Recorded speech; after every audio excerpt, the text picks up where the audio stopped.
Hello everyone, welcome to your channel LearnWise Engineering and our today's video topic is error detection। तो guys error detection को समझने से पहले हम देख लेते हैं हमें error detection या फिर error correction की जरूरत क्यों पड़ती है। Why do we need error detection and error correction? बात करें अगर हम डिजिटल सिस्टम्स की, तो डिजिटल सिस्टम्स में हमारा जो डेटा होता है वो बाइनरी बिट्स की फॉर्म में होता है। बाइनरी बिट्स यानी 0 या 1 की फॉर्म में डेटा प्रेजेंट होगा, तो डेटा ट्रांसमिशन भी हमारा बाइनरी बिट्स की फॉर्म में होगा। Now during the data transmission या डेटा को स्टोर करते हुए हमारे कुछ एरर ऑकर होते हैं। अब ये एरर आते क्यों हैं, इसके काफी रीजंस होते हैं। मैंने इधर 3 लिखे हैं: इलेक्ट्रिकल नॉइज, हार्डवेयर फॉल्ट्स या टाइमिंग इश्यूज। अब इसे एक सिंपल एग्जांपल से मैं आपको क्लियर करता हूँ। अगर आप किसी के साथ फोन कॉल पे हो और फोन कॉल के टाइम आपने उसे कोई मैसेज डिलीवर करा, बट वो मैसेज उसे ढंग से नहीं मिल पाया। कोई भी रीजन हो सकता है, या तो इलेक्ट्रिकल नॉइज या हार्डवेयर फॉल्ट या टाइमिंग इशू के कारण उसे वो मैसेज ढंग से क्लियर नहीं हो पाया। डेट मीन्स वहां पे एरर ऑकर हुआ है। अब हम देख लेते हैं डिजिटल सिस्टम्स में हमारा एरर कैसा दिखता है। मैंने एक डेटा भेजा है रिसीवर को 10110011 की फॉर्म में। डेटा ट्रांसमिशन हुआ, रिसीवर को जो डेटा मिला है वो है 10110111। अब आप देख सकते हो यहाँ हमारा जीरो था ऊपर, पर नीचे आते आते ट्रांसमिशन के टाइम कुछ एरर आया है और ये 1 हो गया है। डेट मीन्स हम कह सकते हैं कि डेटा ट्रांसमिशन के टाइम हमारा एरर ऑकर हुआ है। तो भाई डेटा की एक्यूरेसी मेंटेन करने के लिए हमें इस एरर को डिटेक्ट करना पड़ेगा और उसे करेक्ट भी करना पड़ेगा। इसलिए हमें एरर डिटेक्शन और एरर करेक्शन की जरूरत होती है। अब एग्जाम पॉइंट ऑफ व्यू से मैं अगर तुम्हें एरर डिटेक्शन की डेफिनेशन देना चाहूँ तो वो होगी: error detection is a technique used in computer networks to identify whether transmitted data has been corrupted during communication। Simple है, एक ऐसी टेक्निक जिससे कंप्यूटर नेटवर्क्स में हम आइडेंटिफाई कर सकते हैं जो हमने डेटा ट्रांसमिट करा है उसमें कोई एरर है, क्या वो करप्ट हो गया है कम्युनिकेशन के दौरान। नेक्स्ट हम देख लेते हैं एरर टाइप्स। तो दो टाइप के एरर होते हैं: सिंगल बिट एरर और बर्स्ट एरर। दोनों एरर के बारे में तुम्हें पता होना चाहिए। फर्स्ट है हमारी single bit error. Single bit error में तुम्हें फिगर देखते ही समझ आ गया होगा, जिसमें हमारा 1 बिट का चेंज होता है, वो होती है हमारी सिंगल बिट एरर। इसमें हमने डेटा सेंड करा और डेटा रिसीवर के पास जो पहुंचा है उसमें 0 हमारा 1 बन गया है, तो हमारी 1 बिट में चेंज हुआ है, तो ये है हमारी सिंगल बिट एरर। नेक्स्ट आता है हमारा बर्स्ट एरर। अब इसे भी तुम्हें फिगर देखते ही क्लियर हो गया होगा कि इसमें जब हमने डेटा सेंड करा और जो रिसीवर के पास पहुंचा उसमें टोटल 3 बिट में हमारी चेंज आया है। मतलब बर्स्ट एरर होता है हमारा डेटा ट्रांसमिशन के टाइम 2 या 2 से ज्यादा बिट में हमारी चेंज हो जाए, तो वो होता है हमारा बर्स्ट एरर। नेक्स्ट हम देख लेते हैं एरर डिटेक्शन मेथड। तो यार मेनली 4 टाइप के एरर डिटेक्शन मेथड होते हैं, जिसमें पहला होता है हमारा सिंपल पैरिटी चेक, दूसरा है हमारा सेकंड डायमेंशनल पैरिटी चेक, तीसरा है हमारा चेकसम, और फोर्थ हमारा एरर डिटेक्शन मेथड है साइक्लिक रेड्यूडेंसी चेक, जिसे हम सीआरसी भी कहते हैं। अब एग्जाम पॉइंट ऑफ व्यू से हम सिंपल पैरिटी चेक और सीआरसी को ही डिस्कस करेंगे। तो यार मैंने जितनी यूनिवर्सिटी के पीवाईक्यूज देखे हैं उसमें हमारा सिंपल पैरिटी चेक और साइक्लिक रेड्यूडेंसी चेक मेथड ही आया है। अगर आपकी यूनिवर्सिटी में ये बाकी दो मेथड चेकसम और टू डायमेंशनलिटी पैरिटी चेक आता है, तो आप वीडियो के नीचे जाके कमेंट करो, मैं इन दो पे भी वीडियो बना दूंगा। अब हम देख लेते हैं अपना पहला एरर डिटेक्शन मेथड, जो कि है हमारा सिंपल पैरिटी चेक। अब इसके लिए तुम्हें दो बातें अपने माइंड में फिक्स करनी है।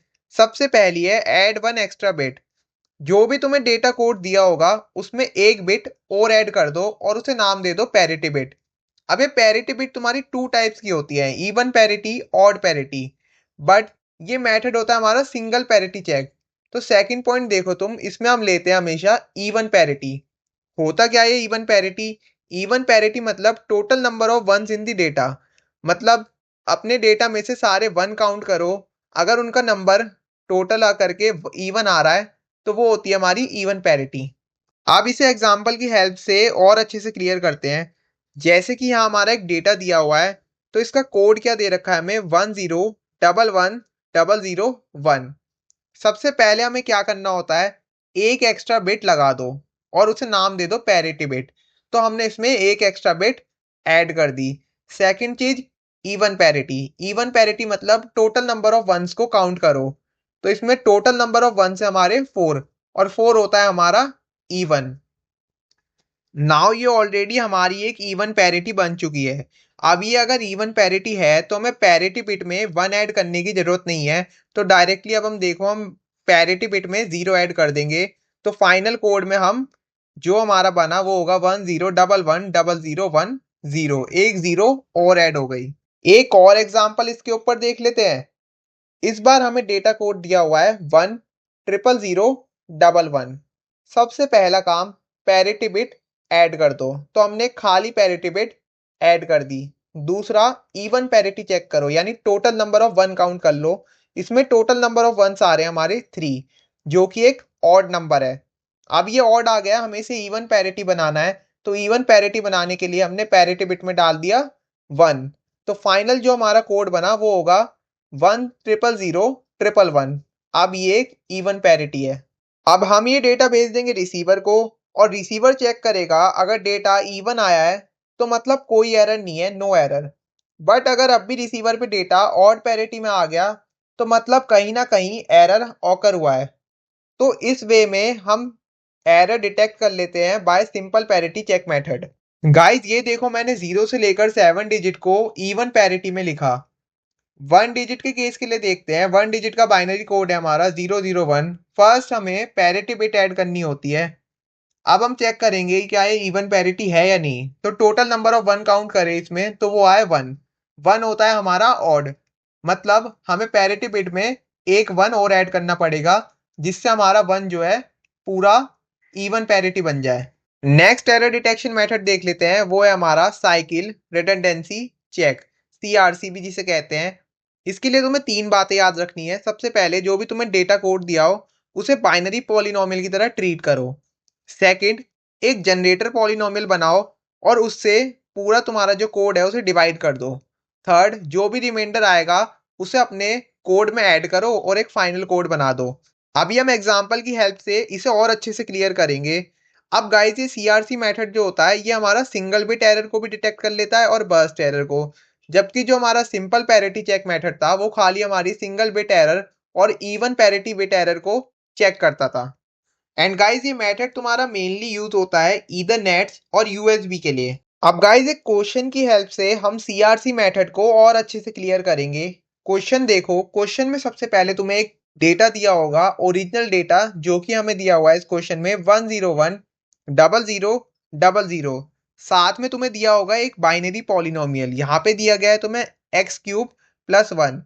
सबसे पहले तुम्हें ये दो चीजें दी होंगी, और तुम्हारा फर्स्ट काम है सीआरसी जनरेटर, यानी जनरेटर पॉलिनोमियल बनाना है हमें। तो यहाँ पे दिया हुआ है x³ + 1। अब इसे एक्सपेंड करके लिख दो, तो एक्सपेंड करके लिखेंगे तो ये बन जाएगा हमारा 1 × x³ प्लस में 0 × x² प्लस में 0 × x प्लस में 1 × x⁻0। इन सब की पहली पहली डिजिट लिख के तुम एक कोड बना लो, और यही कोड बनेगा तुम्हारा डिवाइजर। तो ये कितने बिट का बना है? ये बना है हमारा 4 बिट का, और यही तुम्हारी होगी k की वैल्यू। अगर x की पावर होती है हमारी 4 तो ये 5 बिट का बनता। तो according to the degree of the polynomial ये हमारा उस हिसाब से चेंज होगा। अब गाइस हमारा डिवाइजर रेडी हो गया है, जो कि बना है 1001। इसी से हमें डिवाइड करना है अपने ओरिजिनल डेटा को। अब टोटल मैं तुम्हें 4 स्टेप बताऊंगा और उसी से तुम्हारा पूरा सीआरसी मेथड होगा। जैसे कि स्टेप 1 है हमारा add k-1 0 to the data. k की वैल्यू आई थी इधर हमारी 4, और k-1 करा तो वो आ गया हमारा 3। मतलब हमें ओरिजिनल डेटा में 3 जीरो ऐड करनी है। जैसे हमने इधर हमारा ओरिजिनल डेटा लिखा 1010000 प्लस k-1 यानी 3 जीरो हमने ऐड कर दी अपने ओरिजिनल डेटा में। अब सेकंड स्टेप है हमारा परफॉर्म डिवीजन। डिवीजन कैसे परफॉर्म करनी है? हमने अपना डिवाइजर ऑलरेडी फाइंड आउट कर लिया था जनरेटर पॉलिनोमियल की हेल्प से, वो आ गया हमारा 1001। अब इसमें हमें डेटा को डिवाइड करना है। डेटा कौन सा? जो कि हमने स्टेप 1 में फाइंड आउट करा था, वो है हमारा 1010000 और 3 जीरो जो हमने लास्ट की ऐड करी। अब हमें लगानी है इसमें एक्सॉर ऑपरेशन। तो स्टार्ट करो एक्सॉर ऑपरेशन से। तो फर्स्ट हमने करा 1001 से डिवाइड, तो हमारा 11 हो गया 0, क्योंकि एक्सॉर ऑपरेशन है। 00 हो गया हमारा 0, 10 हो गया हमारा 1, और 01 हो गया हमारा 1। अब 0 के बाद से वह हम करेंगे इसे दोबारा से डिवाइड, तो वो होगा हमारा फिर से 1001 से हमने डिवाइड करा, एक्सओर ऑपरेशन का यूज कर। गाइस डिवीजन आपको यहाँ पे क्लियर हो गई होगी, और पूरी डिवीजन को परफॉर्म करने के बाद हम पे एक रिमाइंडर बचता है, वो आ गया हमारा 0011। अब हमने इसमें कितनी बिट ऐड करी थी, 3 बिट 0 की ऐड करी थी, तो हमें 3 ही बिट लेनी है इसमें, लास्ट की हमने 3 बिट ले ली। नाउ बात है हमारा स्टेप 3 में हमारा रिमाइंडर ऑफ द डिवीजन, जो हमारा डिवीजन करने के बाद रिमाइंडर आया वो बनेगा हमारा CRC। तो हमारा डिवीजन करने के बाद लास्ट 3 डिजिट आई थी हमारी 011, वो बन गई हमारी CRC। स्टेप 4 है हमारा फाइनल कोड हमें तैयार करना है, डेटा विद दी K-10, तो डेटा विद दी K-10 हमने लिख दिया, ऐड करना है उसमें CRC आया हमारा 011। अब हमने इसे ऐड करा पूरे को, तो ये बन गया 10100000011। तो यही है हमारा मैसेज जो कि ट्रांसमिट होगा, और यही है हमारा फाइनल कोड। अब गाइस रिसीवर पे जो हमारा फाइनल कोड रिसीव हुआ है वो है 10100000011। अब रिसीवर इसे कैसे चेक करेगा कि इसमें कोई एरर आया है या नहीं, तो उसके लिए वो भी जनरेटर पॉलिनोमियल से जो हमारा डिवाइजर आया था 1001, उससे हमारे फाइनल कोड को डिवाइड करेगा, और डिवीजन परफॉर्म करने के बाद अगर लास्ट में रिमाइंडर हमारा 00 आता है, मींस हमारे डेटा में कोई भी एरर नहीं है। बट रिमाइंडर में अगर हमारी कोई भी 1 या 2 बिट आ जाती है, चेंज हो जाती है बिट्स, तो एरर है। तो गाइज ये थे हमारे दो मेथड एरर डिटेक्शन के। पहला था हमारा सिंपल पैरिटी चेक, दूसरा हमने देखा साइक्लिक रिडंडेंसी चेक। यही दो मेथड से आपके क्वेश्चंस आएंगे एग्जाम में। आई होप आपको ये दोनों मेथड एरर डिटेक्शन के क्लियर हो गए होंगे, और एरर डिटेक्शन क्या होता है और इसकी जरूरत क्यों है ये भी आपको क्लियर हो गया होगा। तो गाइज ये वीडियो तो हमारा एरर डिटेक्शन के बारे में और एरर डिटेक्शन के मेथड्स। आई होप आपको पूरा एरर डिटेक्शन अच्छे से क्लियर हुआ होगा। अब एरर डिटेक्ट तो हो गया, बारी है उसकी एरर करेक्शन की, जो कि हम नेक्स्ट वीडियो में कवर अप करेंगे। अगर आपको वीडियो अच्छा लगा तो वीडियो को लाइक कर लो, और चैनल को कर लो सब्सक्राइब ऐसे इंफॉर्मेटिव और इंजीनियरिंग कंटेंट के लिए। Thanks for watching.